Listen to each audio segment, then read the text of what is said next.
right now. We're going to talk about mentors, and one of the things that I like to remind people is there is one category in the world, particularly in the world of work, who have always and very naturally and organically benefited from strong mentors. What we need to do is we need to expand that to include all of us. We need to not only be mentored by each other, but we need to do a better job of mentoring and sponsoring each other.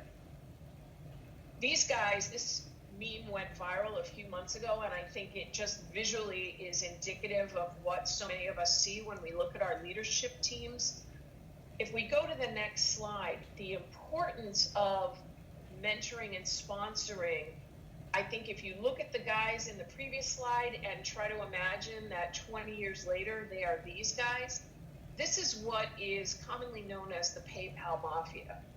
This was a group of men that all worked together in the 90s at PayPal when they were disrupting and forever changing that industry, and they made a lot of money. That allowed them to maintain that insular network and continually invest in each other's businesses. And if you can't see this slide, it's widely available on the web. All of those businesses, or a huge disproportionate number of them, have been wildly successful because of the outside investment and the attention that these guys gave to each other's businesses. What I want you to imagine is the power of a network like that working for you.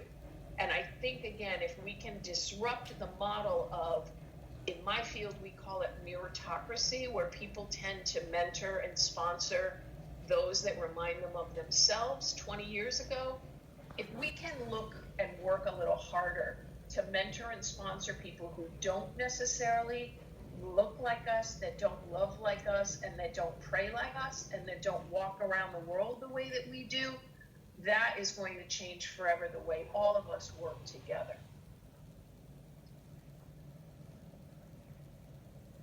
This is a image that I use in a lot of my presentations, and I talk quite a bit about survivorship bias in my book. If you're not familiar with this image, it comes out of a team of statisticians during World War II who were here in the States, who were tasked with studying how to make the fighter jets more successful. How do we have more of these planes returning from the battlefield so that they can then fly more fighter jets, right? And there was one gentleman on the research team who stopped them and said, we have an incomplete data set, and we are only looking at the jets that returned and not the ones that didn't. And survivorship bias goes to what I was talking about before, where if we only model our successful leaders after those who have been successful so far, we're leaving out an enormous category of people who never had the chance to sit in those rooms and demonstrate their talents because they were never invited there. They were never returning from those missions. They were taking those allegorical bullets. And I think that this is a perfect illustration of trying to really look at success and how do we model that and build that and mentor towards that, but not being comprehensive and inclusive in our view of that. One of the themes that goes across all of the work that I do is professional generosity. And it's really asking everyone that I talk to flip the script a little bit on when we're presented with an opportunity, when we're presented with a project, when we have a chance to share that either by giving it away to someone who is more skilled and more appropriate for that assignment, or by sharing that stage, by bringing someone into a client engagement, by inviting someone into a project. That, again, is a whole different way of approaching our workplace relationships in a way that will transform an organization.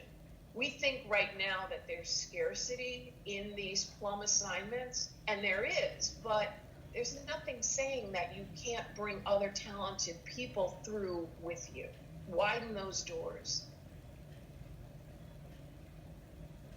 This next slide is Michelle Williams when she won an Emmy for her performance in Fosse Verdon.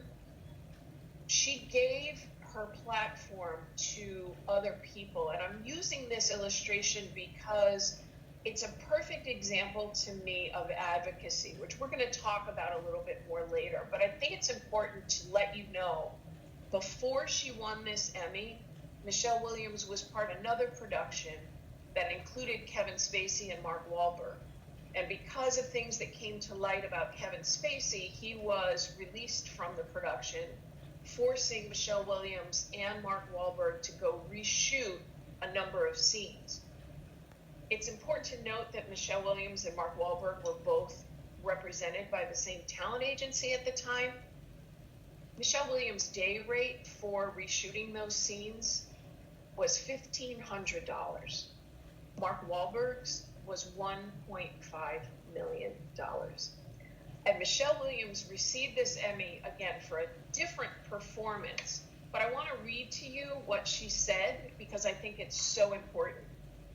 She said, "The next time a woman, and especially a woman of color, because she stands to make 52 cents on the dollar compared to her white male counterparts, tells you what she needs in order to do her job, listen to her, believe her, because one day she might stand in front of you and say thank you for allowing her to succeed because of her workplace and not in spite of it."